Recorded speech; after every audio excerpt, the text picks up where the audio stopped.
भर के मंदिरों में फिर गूंजेगी राम नाम की धुन। श्री राम के दरबार में नाचे बजरंगी, श्री राम के दरबार में नाचे बजरंगी। फिर से हर हर महादेव का जय घोष लगाएंगे भक्तजन। जब से मेरी शिव से मुलाकात हो गई, मेरे घर सुखों की बरसात हो गई। महाकाल के दरबार में फिर लगेगा भक्तजनों का तांता।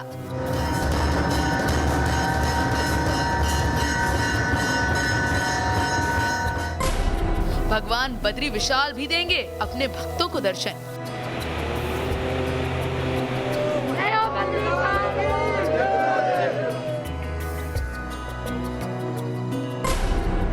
लौटने वाली है देश भर के धार्मिक संस्थानों की रौनक।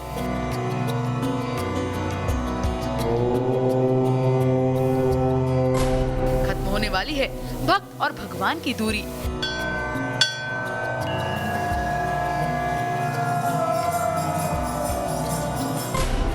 देश भर के मंदिर फिर से हो जाएंगे भक्तों से गुलजार।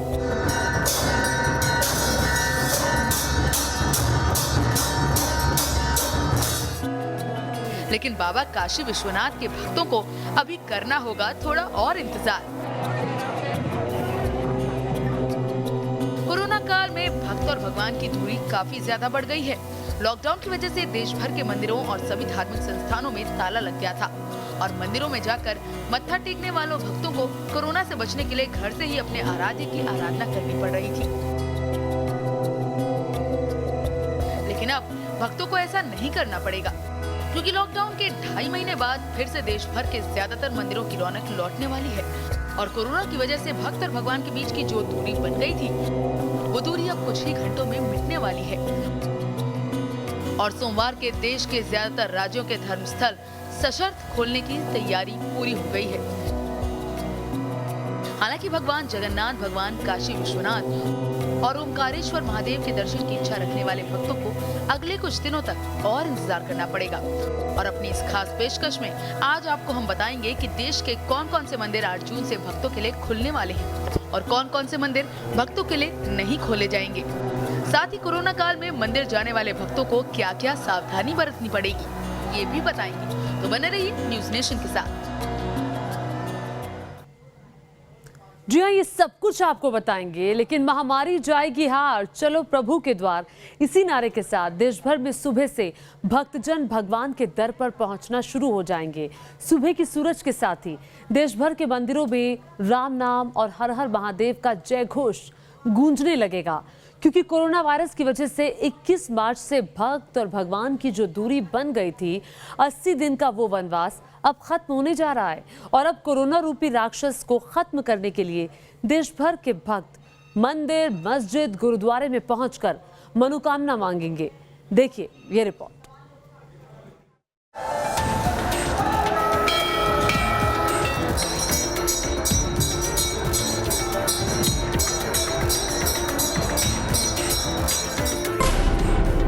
सज गया है भगवान का दरबार, भक्तों का लगेगा बेड़ा पार। अब आस्था की डुबकी लगाकर भक्त देंगे कोरोना को मात।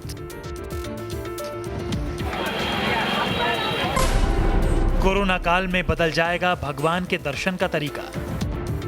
करीब 2.5 महीने से भक्त और भगवान एक दूसरे से दूर हैं। ऐसे में लोगों को बेसब्री से धार्मिक स्थलों के खुलने का इंतजार है और धार्मिक स्थलों में भीड़ ना हो, इसके लिए वो तमाम तैयारियां कर ली गई हैं, जिससे कोरोना की टेंशन को भुलाकर भक्त अपने आराध्य का खुलकर दर्शन कर सकेंगे।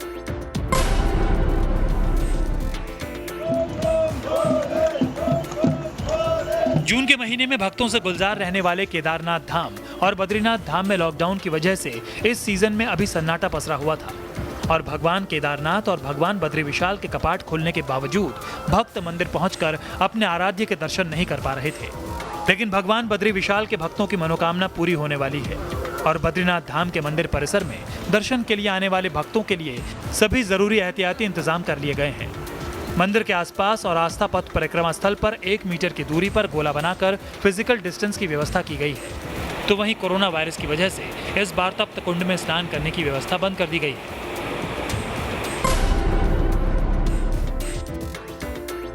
देश की राजधानी दिल्ली के भी ज्यादातर मंदिरों को श्रद्धालुओं के लिए खोलने की सारी व्यवस्था कर ली गई है। और चाहे दिल्ली के झंडेवाला मंदिर हो या फिर कनॉट प्लेस का फेमस हनुमान मंदिर, सभी को केंद्र सरकार की गाइडलाइन के तहत भक्तों के लिए तैयार किया गया है। हर जगह सोशल डिस्टेंसिंग के साथ भक्तों के लिए फ्लोर मार्किंग की व्यवस्था की गई है। तो मंदिर के गेट पर सैनिटाइजर टनल और थर्मल स्क्रीनिंग की भी व्यवस्था की गई है। हालांकि गाइडलाइंस के मुताबिक भक्त अभी मंदिर में घंटा नहीं बजा पाएंगे और ऐसे में मंदिर में लगे सभी घंटों को कपड़ों से ढक दिया गया है।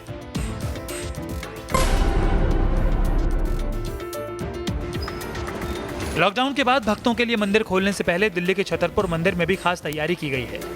मंदिर खोलने से पहले पूरे मंदिर परिसर को सैनिटाइज किया गया है। वहीं छतरपुर मंदिर में माता कात्यायनी के दर्शन के लिए आने वाले भक्तों के लिए भी सैनिटाइजेशन और थर्मल स्क्रीनिंग का खास इंतजाम किया गया है। जैसा ही MHA की गाइडलाइंस आई हैं और मिनिस्टर ऑफ हेल्थ की गाइडलाइंस हैं, उनके बेसिस के ऊपर हम अपनी तैयारी कर रहे हैं। मंदिर को डेली बेसिस के ऊपर, आवरली बेसिस के ऊपर हम सैनिटाइज कर रहे हैं। एक ऑटोमेटिक सैनिटाइज़र मशीन हमने ली है। उस ऑटोमेटिक सैनिटाइज़र से थ्रू पूरी बॉडी ही सैनिटाइज हो जाती है। गोरखपुर के गोरखनाथ धाम मंदिर को भी श्रद्धालुओं के लिए खोलने की पूरी तैयारी कर ली गई है और भक्तों के मंदिर में पहुंचने से पहले पूरे मंदिर परिसर को सैनिटाइज कर दिया गया है। वहीं दर्शन के लिए आने वाले सभी भक्तों की थर्मल स्क्रीनिंग और सैनिटाइजेशन की भी व्यवस्था कर ली गई है। साथ ही ये भी बता दिया गया है कि मास्क लगाकर आने वाले भक्तों को ही मंदिर में एंट्री मिलेगी और सभी भक्तों को सोशल डिस्टेंसिंग का भी खास पालन करना होगा। शासन प्रशासन का जो गाइडलाइन आया है उसके अनुसार हम लोग अपनी सारी व्यवस्था कर लिए हैं। मुख्य द्वार से ही वहाँ महिला द्वार, पुरुष द्वार अलग कर दिया गया है। सैनिटाइजर की व्यवस्था कर दी गई है। वहाँ पर होने के बाद ही लोग पंक्ति में आएंगे, धीरे धीरे दूरी बनाते हुए। देवनगरी ऋषिकेश के मंदिरों में भी भक्त और भगवान की दूरी को मिटाने की पूरी तैयारी की गई है और भक्तों के आने से पहले ऋषिकेश के सभी मंदिरों को सैनिटाइज किया गया और मंदिर के पुजारी और काम करने वाले स्टाफ की थर्मल स्क्रीनिंग की गई। ऋषिकेश के प्रसिद्ध मधुबन मंदिर के मुख्य पुजारी स्वामी परमानंद दास ने न्यूज नेशन से खास बातचीत में बताया कि कैसे एक बार में सिर्फ 10 लोगों को ही दर्शन के लिए भेजकर कोरोना काल में आने वाले भक्तों की सुरक्षा की जाएगी। जो भी दर्शनार्थी आएगा सबसे पहले जो है उसका टेम्परेचर चेक किया जाएगा। उसके बाद टेम्परेचर नॉर्मल होने के बाद उनके जो है हाथों को सैनिटाइज किया जाएगा। उनके जो जूते चप्पल हैं वो लोग बाहर उतारेंगे और फिर जो है आपसी जो दूरी है, डिस्टेंस, वो मेंटेन करते हुए भगवान के वो दर्शन करेंगे। और उसमें यह है कि मंदिर में रुकने की किसी को इजाज़त नहीं होगी। आएँ, दर्शन करें, भगवान को प्रणाम करें और वापस प्रस्थान करें। देश के ज्यादातर मंदिरों के पट सोमवार से ही भक्तों के लिए खुल जाएंगे, तो केरल के पद्मनाभ स्वामी मंदिर को एक दिन बाद यानी 9 जून से भक्तों के लिए खोला जाएगा और साथ ही भक्तों के लिए मंदिर में वर्चुअल क्यू सिस्टम भी शुरू किया जाएगा, जिसमें एक बार में सिर्फ 35 लोग ही दर्शन के लिए आ पाएंगे। पद्मनाभ स्वामी मंदिर को मंगलवार से सुबह 8:15 से 11:15 तक खोला जाएगा, तो वहीं शाम में 4 से 5 बजे तक भक्त भगवान पद्मनाभ स्वामी के दर्शन कर पाएंगे। आपको बता दें कि केरल के पद्मनाभ मंदिर में कोरोना संकट से पहले हर महीने 3 करोड़ रुपए से ज्यादा का चढ़ावा और दान आता था, लेकिन लॉकडाउन के दौरान पद्मनाभ स्वामी मंदिर में सिर्फ 25,000 रुपए का दान आया था। ऐसे में भगवान पद्मनाभ स्वामी को भी अपने भक्तों का बेसब्री से इंतजार है और लॉकडाउन की वजह से पिछले 2.5 महीने से अपने आराध्य से दूर रहने वाले देश भर के भक्तों की मनोकामना अब कुछ ही घंटों में पूरी होने वाली है। Team news nation. तो आपने देखा कि मंदिरों में किस तरह की तैयारी चल रही है। मंदिरों के कपाट खुलने के साथ ही देश भर के मंदिरों में सुबह से ही भक्तों के आने की उम्मीद की जा रही है। गुजरात के सोमनाथ मंदिर में, द्वारकाधीश मंदिर में और केरल के अंबाजी मंदिर में इसकी तैयारी बाकायदा पूरी भी कर ली गई है और कुछ ही घंटे में भक्त और भगवान का मिलन हो जाएगा। लेकिन कोरोना के कंटेनमेंट जोन में रहने वाले लोगों की भगवान से दूरी अभी बनी रहेगी। मुंबई समेत देश के जिन शहरों में कोरोना कहर ढा रहा है, वहां के भक्तों को मंदिर जाकर भगवान का दर्शन करने के लिए अगले कुछ और दिनों का इंतजार करना पड़ेगा।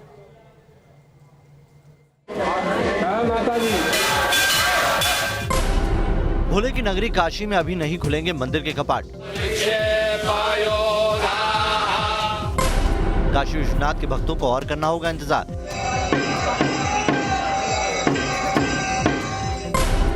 मुंबई के भक्तों की भी अभी पूरी नहीं होगी मंदिर जाने की मनोकामना।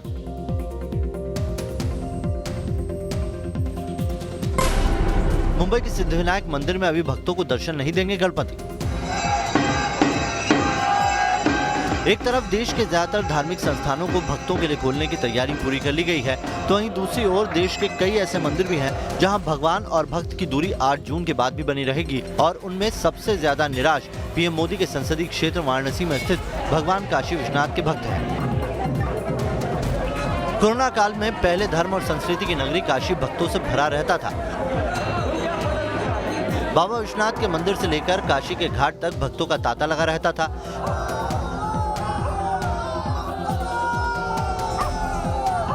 लेकिन कोरोना ने आस्था की नगरी काशी के सभी मंदिरों को भी मार्च में बंद कर दिया था।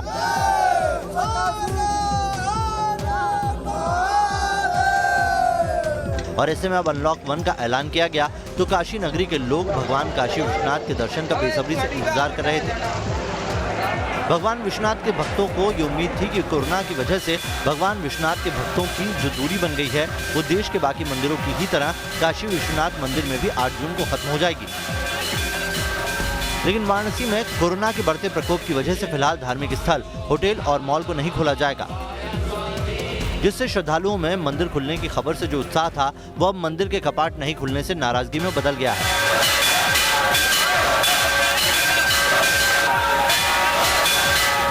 और भोले के भक्तों का मानना है कि राजस्व के लिए अगर धार्मिक शहर में शराब की दुकानों को खोला जा सकता है तो फिर भक्तों के लिए प्रभु का दरबार बंद करके रखना गलत है। वहीं मंदिर प्रशासन का भी कहना है कि वो मंदिर खोलने के लिए पूरी तरह से तैयार है। भगवान काशी विश्वनाथ की तरह ही ओंकारेश्वर महादेव के दर्शन करने वाले भक्तों का वनवास भी अभी खत्म नहीं होगा और ओंकारेश्वर मंदिर को भी 1 हफ्ते बाद खोलने का फैसला लिया गया है। ओंकारेश्वर मंदिर के पट 16 जून से भक्तों के लिए खोले जाएंगे और दर्शन के लिए आने वाले श्रद्धालुओं को भी ऑनलाइन टोकन लेना होगा, तो मास्क लगाकर आने वाले भक्तों को ही मंदिर में एंट्री मिलेगी। वहीं गर्भगृह से करीब 25 किलोमीटर की दूरी से भक्त भगवान ओंकारेश्वर महादेव के दर्शन कर पाएंगे और इसके लिए सैनिटाइजेशन से लेकर बाकी सभी जरूरी इंतजाम किए जा रहे हैं। देश में कोरोना सबसे ज्यादा मुंबई के लोगों पर कहर ढा रहा है। मुंबई में कोरोना संक्रमित मरीजों की संख्या लाख के करीब पहुंच चुकी है और इसका असर मुंबई के मंदिरों पर भी पड़ रहा है। महाराष्ट्र में 30 जून तक लॉकडाउन रहने की वजह से मुंबई के सिद्धिविनायक मंदिर समेत राज्य के बाकी मंदिरों को भक्तों के लिए कब खोला जाएगा, इसका फैसला उद्धव सरकार ने अभी नहीं लिया है। मध्य प्रदेश की राजधानी भोपाल में रहने वाले भक्तों को भी मंदिर में जाकर मत्था टेकने के लिए अभी इंतजार करना होगा, क्योंकि भोपाल के डीएम ने धर्म गुरुओं के साथ बैठक कर सभी धार्मिक स्थलों को खोलने का फैसला फिलहाल टाल दिया है और 1 हफ्ते बाद अब भोपाल के मंदिर, मस्जिद और गुरुद्वारे के खुलने की उम्मीद की जा रही है। सभी धर्म गुरुओं से अनुरोध किया गया था, वो यहाँ पे उपस्थित हुए थे और उनके द्वारा ये फीडबैक किया गया है कि अभी वो पूरी तरह से इसको खोलने में थोड़ा सा एक हिचकिचाहट है, वो तैयारी के लिए थोड़ा सा समय चाहते हैं और वो तैयारी करने के लिए पूरी तरह से तैयार हैं। सैनिटाइज़र की बात हो या साबुन की बात हो, हाथ धोने की बात हो, मास्क की बात हो, तो हम लोगों ने ये तय किया है कि कल से धार्मिक स्थल भोपाल में अभी नहीं खुलेंगे, एक रिव्यू और होगा इसका। देश में अनलॉक 1 लागू होने के बाद से ही जिंदगी को पटरी पर लाने की कोशिशें की जा रही है। ऐसे में बचे हुए धार्मिक संस्थानों के भी अगले कुछ दिनों में खुल जाने की उम्मीद है, लेकिन साथ ही कोरोना काल में मंदिर जाने वाले भक्तों को भी काफी सावधानी रखनी होगी, तभी कोरोना से बचकर वो भगवान के दर्शन कर पाएंगे। Team news nation.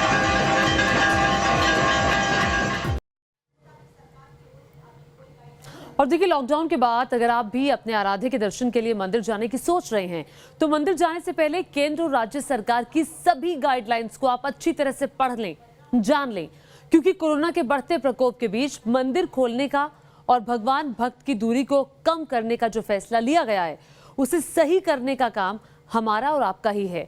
ऐसे में मंदिर जाने वाले भक्तों के लिए वो कौन कौन से नियम हैं जिसका पालन करना जरूरी है, देखिए इस खास रिपोर्ट में। कोरोना काल में आसानी से नहीं होंगे भगवान के दर्शन। दर्शन के लिए भक्तों को करना होगा नियमों का पालन। मंदिर में भी मास्क से लेकर सैनिटाइजर तक है बेहद जरूरी। देश भर के मंदिर श्रद्धालुओं के लिए सज धज कर तैयार हैं। भक्त भी भगवान से मिलने के लिए बेताब हैं। लेकिन क्या भगवान और भक्त पहले की तरह खुलकर मिल पाएंगे? ये सवाल इसलिए उठ रहा है क्योंकि कोरोना काल में मंदिर को खोलने के साथ ही कई सख्त नियम कायदे बनाए गए हैं। देश के धार्मिक संस्थानों में जाने वाले हर भक्त को इसका पालन करना होगा। ऐसे में लॉकडाउन के बाद अगर आप भी अपने आराध्य के दर्शन के लिए मंदिर जाने की सोच रहे हैं तो मंदिर जाने से पहले केंद्र और राज्य सरकार की सभी गाइडलाइंस को अच्छी तरह से पढ़ लें, क्योंकि कोरोना के बढ़ते प्रकोप के बीच मंदिर खोलने का और भगवान भक्त की दूरी को कम करने का जो फैसला लिया गया है उसे सही करने का काम हमारा और आपका ही है। सैनिटाइजेशन और थर्मल स्क्रीनिंग के बाद ही मिलेगी एंट्री। एंट्री से पहले सभी श्रद्धालुओं को हाथ पांव धोने होंगे। भक्तों के लिए कम से कम 6 फीट की दूरी रखना जरूरी है। खांसते और छींकते वक्त मुंह ढककर रखना होगा। धर्म स्थलों पर प्रार्थना सभा का आयोजन नहीं होगा। श्रद्धालुओं को घर से चटाई या कपड़ा लाने का सुझाव दिया गया है। मूर्तियों और धर्म ग्रंथ को छूने की अनुमति नहीं होगी। प्रसाद वितरण या पवित्र जल के छिड़काव करने पर मनाही होगी। एक तो कोरोना वायरस का खौफ और उस पर से कोरोना काल में मंदिर जाने वाले भक्तों के लिए गाइडलाइंस इतने सख्त बनाए गए हैं कि उससे फिलहाल मंदिरों में भक्तों का जमावड़ा लगने की उम्मीद कम की जा रही है। मठ मंदिर के बाहर फूल और माला का कारोबार करने वालों को ऐसा लगता है कि भक्तों के लिए मंदिरों के कपाट खुलने के बावजूद भक्त अभी पहले की तरह भगवान के दर्शन के लिए मंदिर नहीं आ पाएंगे। मंदिरों को 8 जून से खोलने का आदेश हो गया है। इस वक्त हम मनकामेश्वर मंदिर के बाहर हैं, जो कि लखनऊ का प्रसिद्ध और प्राचीन मंदिर है। इस तरह के फूल की दुकान जो लोग लगाते हैं उनके लिए भी बहुत महत्वपूर्ण होगा कल का दिन, क्योंकि पिछले 70 दिनों से उनका कारोबार बंद है। तो कल से मंदिर खुल रहे हैं। क्या लगता है कि आप लोगों ने 70 दिनों में कितनी मुश्किल देखी है जब आपकी दुकानें बंद रही, कारोबार ठप रहा? लोगों ने बहुत मुश्किल देखी है भाई साहब, हद से ज़्यादा देखी है। कैसे? अब कैसे क्या, सब काम धाम बंद है तो क्या किया जाए, सब कुछ तो बंद ही है। कुछ बिक्री पूरी फूलों की हुई, लोगों ने खरीदा? मंदिर में तो वैसे जब खुलता है नहीं, यहाँ ये थोड़ा दरबार पे चढ़ जाता था बाहर, और घर के लिए लोग ले जाते थे। उसमें सब काम नहीं बनता? नहीं, उससे काम उतनी भीड़ नहीं होगी, क्योंकि बहुत लोग आएंगे ही नहीं। लोग अपने घरे के पास कर लेंगे, क्योंकि यहाँ पहले ही कह दिया 5-5 लोग जाएंगे तो इतना लोग भीड़ नहीं हो पाएगी। कोरोना काल में बहुत कुछ बदला है। दर्शन का अंदाज बदल गया है और अब सोशल डिस्टेंसिंग का पालन हो, इसके लिए श्रद्धालुओं से भी संयमित व्यवहार की उम्मीद की जा रही है। Team news nation. कोरोना महामारी को खत्म करने के लिए भक्त भगवान के द्वार पर जाने की तैयारी कर चुके हैं, लेकिन भगवान जगन्नाथ के भक्तों को इसके लिए 23 जून तक का इंतजार करना पड़ेगा, क्योंकि कोरोना काल में उड़ीसा के पुरी में भगवान जगन्नाथ भी हर साल की तरह इस बार भी 14 दिन का क्वारंटीन काट रहे हैं और भगवान जगन्नाथ का ये क्वारंटीन 23 जून को पूरा होगा और उसके बाद रथ यात्रा के दौरान भगवान जगन्नाथ अपने भक्तों को दर्शन देंगे। देखिए ये रिपोर्ट।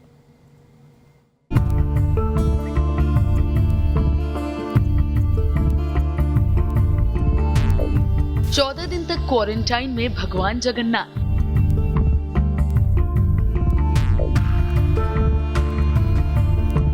भगवान को काढ़ा और औषधियों का भोग।